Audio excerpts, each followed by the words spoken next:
Let's bring in Dan Wallis. Dan, you're a father. What effect have you noticed on your children through the best part of 2 years of school closures and mass testing?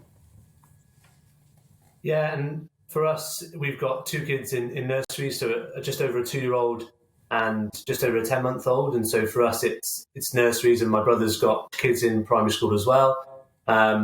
So for us, what I've noticed is essentially a large amount of distress for our daughter when testing. And I really feel for nurseries because there's no real great guidance for them either. We kind of have to test the way we would an adult whenever they've got 38-degree temperature or cough, and nursery feel the pain as much as we do because of the amount they care for the children. And what we've noticed is we've tested Bonnie 9 times in just over 11 months to be able to put her back into nursery, obviously. And she's been negative every time, but around the 6th or 7th time, things started to take a bit of a turn. She really started to show signs of distress on the way to the test centre. And actually, she wriggled that much for me trying to restrain her that I ended up giving her quite a bad nosebleed.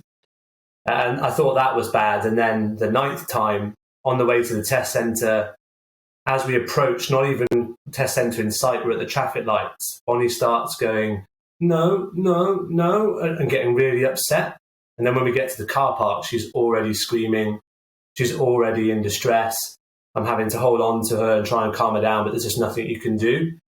And during that testing process, the reason I find it so concerning is many parents will know this, and I've done my own research, and I find around between 1 and 4 is the problem area for ages that really struggle with testing. Is you have to essentially restrain your child.